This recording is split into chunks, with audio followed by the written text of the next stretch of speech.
I followed Stu through the front door. Damn it, tingle, ouch. And paused on the other side to consider that fact for a moment. Only a member of the household's family could issue an invitation that would let an immaterial entity pass the home's threshold. So, Sir Stuart was practically family around Mort's place. Unless he was literal family. Hauntings, after all, have historically been known to remain with the specific family lineage.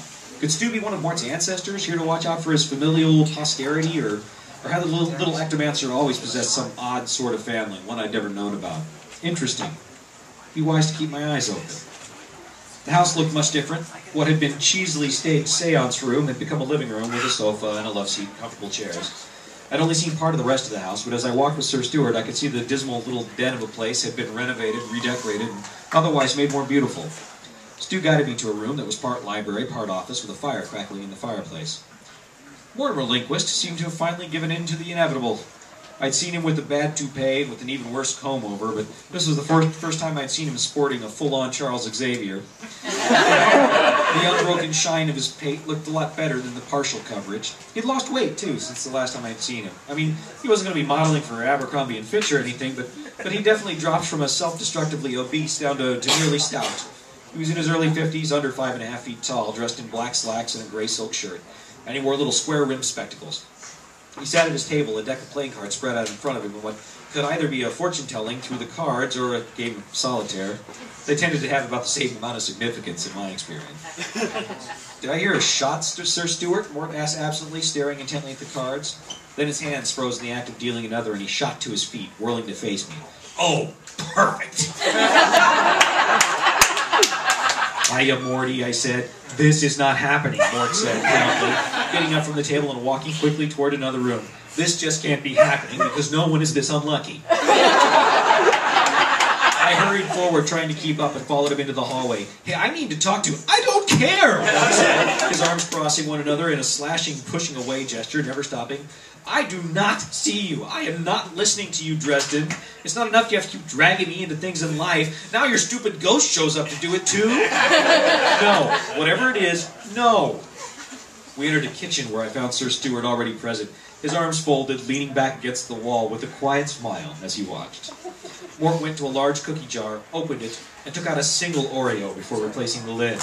Morty, come on, it's never been like that, I said. I've come to ask your help a couple of times because you're a capable professional and... Bullshit, Mort snapped, spinning to face me, his eyes flashing. Dresden came to me when he was so desperate he might as well try any old loser.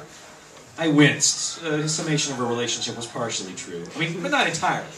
Morty, please. Morty, what? He snapped back. You've got to be kidding me. I am not getting involved in whatever international crisis you mean to perpetrate next. It's not like I've got a lot of choice in the matter, man. It's you or no one. Please, just hear me out. He barked out an incredulous little laugh. No, you hear me out, Shade. No means no. It isn't happening. It is never going to happen. I said no. And then he slammed the door to the next room in my face. Damn it, Morty, I snarled and braced myself for the plunge through his door after him. Dresden, stop, Sir Stuart said. Too late. I slammed my nose and face into the door and fell backward onto my ass like a perfect idiot. My face began to throb immediately, swelling with pain that felt precisely normal, identical to that of any dummy who walked into a solid oak door. Stop, Sir Stuart finished. He sighed and offered me a hand up. I took it and he hauled me to my feet. Ghost dust mixed into the paint inside that room, he explained. No spirit can pass through it. Yeah, I'm familiar with it, I muttered, and felt annoyed that I hadn't thought of the idea before. As an additional protection against hostile spirits to my own apartment. To the beings of the immaterial, ghost dust was incontrovertible solidity. Thrown directly at a ghost, it would cause it tremendous pain, and paralyze it for a little while, as if the spook had been suddenly loaded down with an incredible and unexpected weight.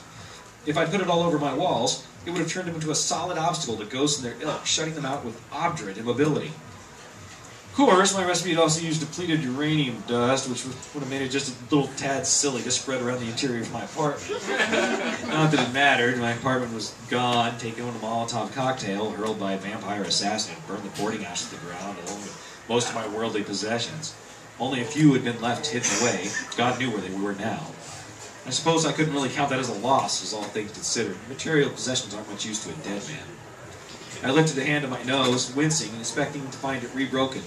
No such thing had happened, though a glob of some kind of runny, transparent, gelatinous liquid smeared the back of my hand.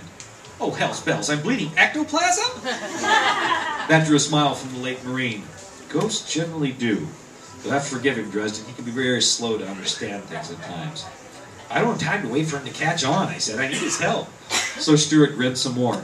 Well, you aren't going to get it by standing there repeating yourself like a broken record. Repeating yourself like a broken record. Repeating yourself like a broken record. Ha ha, I said without enthusiasm.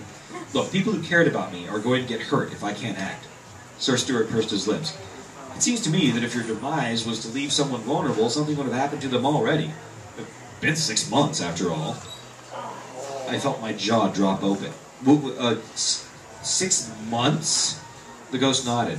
Today is the 9th of May, to be precise. I stared at him, flabbergasted. Then I turned, put my back against Morty's impenetrable door, and used it to stay upright as I sank to the ground. 6 months? Yes. That's not... I knew I was just gobbling my stream of thought, but I couldn't seem to stop myself from talking. That's not right. It can't be right. I was dead for less than a freaking hour. What kind of Rip Van Winkle bullshit is this? Sir Stewart watched me, his expression serious and untroubled. Time has little meaning to us now, Dresden. It's very easy to become unattached to it. I once lost 5 years listening to a Pink Floyd album.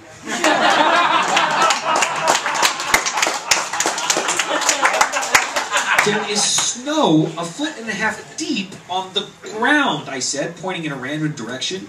In May? His voice turned dry. The television station Mortimer watches theorizes that it is due to person-made global climate change. I was going to say something insulting and offensive, but just then the rippling sound of metallic wind chimes tinkled through the air. They were joined seconds later by more and more of the same, until the noise was considerable.